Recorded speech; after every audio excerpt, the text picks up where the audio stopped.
Yang kedua disebut oleh para alim ulama, memperbanyakkan ucapan memohon keampunan pada Allah Subhanahu wa taala, ataupun kita namakan sebagai istighfar, memohon ampun pada Allah Subhanahu wa taala. Kenapa kita kena minta ampun pada Allah? Kerana ucapan penghulu bagi sekalian manusia, iaitu Nabi Adam alaihissalam, setelah ditakdirkan turun ke alam dunia, melakukan kesilapan, lalu kemudian di antara ucapan yang diucapkan oleh Nabi Adam alaihissalam, yang diajar oleh Allah Subhanahu wa taala di dalam taubatnya, iaitu Rabbana zalamna anfusana, wahai Tuhan kami telah menzalimi diri kami sendiri, wa illam taghfir lana wa tarhamna, ya Allah sekiranya Engkau tidak mengampuni kami, merahmati kami, lanakunanna minal khasirin, nescaya kami di kalangan orang-orang yang rugi. Disebut dalam surah Al-A'raf pada ayat yang ke-23. Bagaimana inilah di antara ucapan permohonan keampunan Nabi Adam alaihissalam, menunjukkan kepada kita bagaimana seolah-olah Allah nak mengajar kepada kita bahawa Nabi ataupun manusia yang paling pertama minta ampun pada Allah, memulakan perhubungan dengan cara memohon keampunan pada Allah Subhanahu wa taala. Didatangkan di dalam ayat Al-Quran yang lain banyaknya ucapan keampunan daripada nabi-nabi dan rasul-rasul alaihi wassalatu wassalam, termasuklah Nabi kita Muhammad sallallahu alaihi wasallam yang disebut oleh Abdullah ibnu Umar, iaitu anak kepada Sayyidina Umar Al-Khattab, yang juga merupakan sahabat Nabi, menyatakan apa dia, saat aku bersama dengan Rasulullah, yang aku dengar ucapan keluar daripada mulutnya, Rabbighfirli, ya Allah ampunlah dosaku, wa tub alayya, terimalah taubatku, innaka antat tawwabul ghafur. Kata Abdullah ibnu Umar, Nabi mengungkapkan sebanyak 100 kali. Tuan-tuan, bagaimana seorang Nabi yang maksum, Allah Ta'ala pelihara daripada kelalaian, yang tidak pernah melakukan dosa-dosa yang kecil, apatah lagi dosa-dosa yang besar.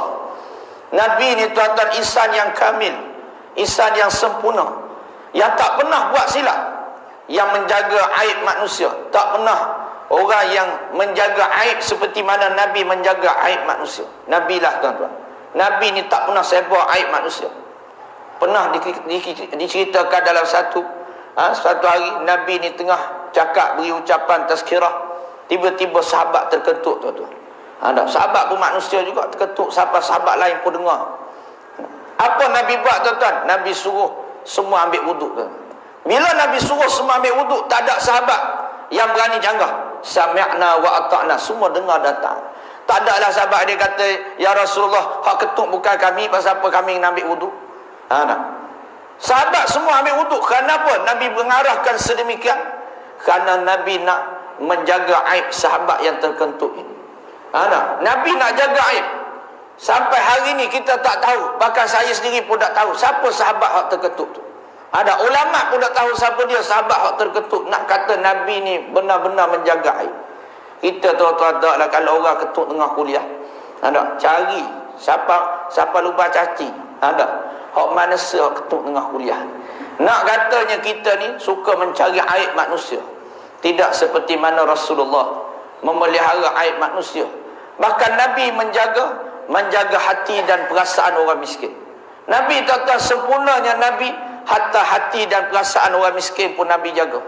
Pernah di dalam satu peristiwa Nabi ni, bila mana Nabi tengok sahabat-sahabat dia makan secara berkumpulan. Sahabat-sahabat ni tuan-tuan, dia makan secara berkumpulan, makan dalam keadaan ada kumpulan-kumpulan dia. Jadi ada sahabat ni dia makan adanya safrah. Safrah ni kita sebut sebagai kain hamparan ataupun kain seperah. Kita panggil kain seperah juga tak? Maknanya orang gua pasal ni lama dah cakap Arab. Cakap Arab lama dah. Jadi maka sebab tu, jadi ada sahabat ni yang miskin, dia tak ada safrah ni, kain hamparan dia tak ada. Jadi buah kemar ni pakai letak atas pasir gitu je. Mana berabuk gitu lah, makan dengan berabuk gitu. Nabi ni tuan-tuan, sifat Nabi, bila Nabi nak makan, Nabi akan duduk dengan sahabat yang miskin. Lalu Nabi ambil buah kurma yang ada habuk ni, dalam keadaan ada habuk, Nabi terus memakannya tanpa meniupkannya. Walaupun dalam kisah yang lain Nabi pernah tiup makanan yang ada habuk ni, tapi tidak bila mana Nabi duduk sama sahabat yang miskin, Nabi tak tiup, kerana nak jaga hati dan perasaan orang miskin. Allah. Ini Nabi, tuan-tuan. Boleh je Nabi nak tiup. Kalau Nabi tiup, apa perasaan sahabat yang miskin? Rasa bersalah. Nabi terpaksa payah kerana kemiskinan mereka. Ini Rasulullah, tuan-tuan. Kita hari ni jangan. Bagus dah makan dengan orang miskin. Tak buat buka puasa, ajak orang miskin, ajak anak yatim. Hak dah bagusnya, VIP duduk atas meja, orang miskin duduk atas kursi gitu je. Tak. Tak jaga hati dan perasaan orang miskin. Kadang-kadang tak cukup makanan orang miskin. Tak, VIP cukup, oleh-oleh ada, cukup makan. Nak menyatakan bagaimana ini kesempurnaan Nabi. Tapi Nabi tak pernah lupa minta ampun pada Allah. 100 kali setiap hari disebut Nabi memohon keampunan pada Allah Subhanahu wa taala. Bahkan disebut lagi dalam satu riwayat, bila mana Nabi selesai sembahyang, yang Nabi minta astaghfirullah, astaghfirullah, astaghfirullah. 3 kali Nabi istighfar, tuan-tuan, bila Nabi selesai sembahyang. Sebab itulah bila kita ni, tuan-tuan, selesai sembahyang, kata ulama, jangan tinggal 3 kali istighfar yang biasa imam baca tu. Kalau rasa panjang sangat, maka istighfar hak pendek sudah. Astaghfirullah, astaghfirullah, astaghfirullah 3 kali. Lepas pada istighfar 3 kali, nak baca doa, tak mau baca doa, tu hak kita, tak ada masalah. Yang jadi masalahnya, imam tak beri salah lagi, makmum atas motosikal. Tak, laju. Tak. Laju dia lari tu. Tak ada nak istighfar, tak ada nak minta ampun. Kedekutnya dia nak minta ampun pada Allah Subhanahu wa taala. Maka sebab tu, tuan-tuan, istighfar, minta ampun pada Allah Subhanahu wa taala. Bahkan berkata Ummul Mukminin, iaitu Sayyidatina Aisyah, menyatakan di saat penghujung kewafatan baginda, yang diungkapkan oleh Nabi adalah Allah, Rabbi subhanaka wa bihamdik astaghfiruka wa atubu ilaik. Subhanaka wa bihamdik astaghfiruka wa atubu ilaik. Nabi minta ampun sehingga sampai ke penghujung usia. Menunjukkan Nabi sentiasa minta ampun pada Allah. Bahkan Sayyidatina Aisyah, dia tanya lagi, Nabi memberi pesanan kepada Sayyidatina Aisyah, kalau jumpa dengan malam Lailatul Qadar, yang kena minta, Allahumma innaka afuun karimun tuhibbul afwa fa'fu anni. Ya Allah yang maha pengampun, yang kasih kepada keampunan, fa'fu anni. Kata Nabi, mintalah Allah ampunkan dosa kita. Maknanya, jumpa malam Lailatul Qadar pun Nabi suruh minta, supaya dapat keampunan daripada Allah Subhanahu wa taala. Bersungguhnya Nabi mengharapkan agar dosa-dosa umatnya diampunkan oleh Allah Subhanahu wa taala. Maka apa sebab untuk tidak kita beristighfar, tuan-tuan? Sebab tu, apa hasil yang kita dapat kalau kita istighfar? Apa benda yang kita boleh dapat kalau kita istighfar? Kata ulama, saat kita banyak beristighfar, yang kita dapat adalah rezeki yang lambat Allah Ta'ala percepatkan. Siapa dia rezeki dia lambat, Allah Ta'ala akan percepatkan kalau dia banyak istighfar. Rezeki dia yang sempit, Allah Ta'ala luaskan. Rezeki dia yang selama ni tak mari, tiba-tiba kerana Allah ampun dosa dia, Allah Ta'ala perbanyakkan rezeki dia. Bagaimana berlaku pada zaman Nabi Nuh AS, kemarau yang sangat panjang, sehingga menyebabkan binatang mati, tumbuh-tumbuhan pun mampu habis, sampai ke perempuan tidak subur, iaitu tidak dapat mengandung dan melahirkan anak. Zaman kita ni, tuan-tuan, maknanya kemarau pun bini kita boleh beranak lagi. Tak teruk lagi lah. Zaman Nabi Nuh sampai perempuan tidak subur. Apa kata Nabi Nuh? Allah rakamkan dalam surah Nuh ayat yang ke-10. Faqultu astaghfiru rabbakum innahu kana ghaffara. Mohonlah keampunan pada Tuhanmu, nescaya dia maha pengampun. Yursilis samaa alaikum midrara, nescaya dia akan mengirimkan hujan-hujan yang lebat daripada langit-langit. Menunjukkan apa dia? Allah jadikan bila saat dosa kita diampun, ya Allah Ta'ala buka adalah pintu rezeki dalam kehidupan kita. Sebab tu, tuan-tuan, benda yang paling kita bimbang dalam hidup kita soal rezeki lah. Pitih masuk tiap-tiap bulan masuk, dak anjing rasa cukup. Ada RM1,000 masuk tiap-tiap bulan, tapi tidak pernah merasa cukup. Waktu piti tak ada rasa cukup, tapi waktu piti kau banyak, kau kedekut, kau tak cukup. Maknanya itu yang kita paling bimbang. Maka sebab itulah istighfar, minta ampun pada Allah Subhanahu wa taala. Apa lagi yang kita dapat bila mana Allah ampunkan dosa kita? Disebut di saat Allah ampunkan dosa kita, tiada doa yang kita minta yang Allah Ta'ala tak akan makbulkan. Semua doa Allah Ta'ala akan mustajabkan. Doa orang yang diampunkan dosa oleh Allah Ta'ala, Allah Ta'ala akan mudah mustajabkan. Allah Ta'ala akan mudah untuk memakbulkan.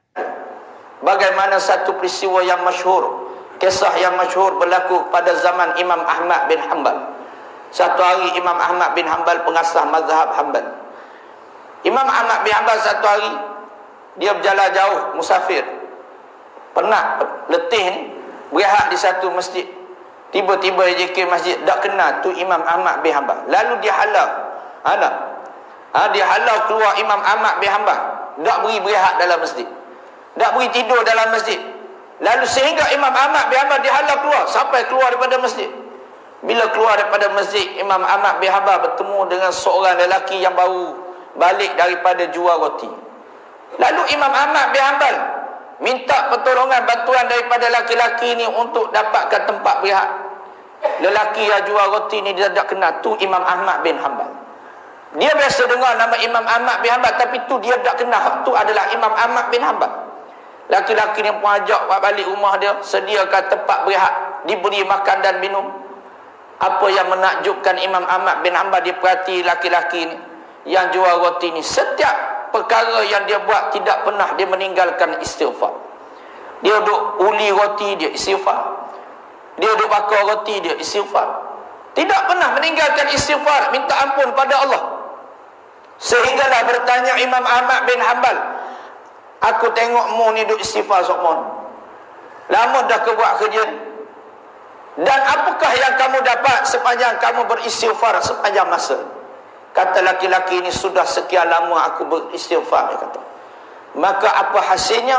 Setiap permintaanku, hajatku, tidak ada satu pun yang ditolak oleh Allah. Semuanya Allah Ta'ala makbulkan, melainkan ada satu lagi hajat yang belum Allah Ta'ala makbulkan. Lalu bertanya Imam Ahmad bin Hanbal, apakah hajat kamu tersebut?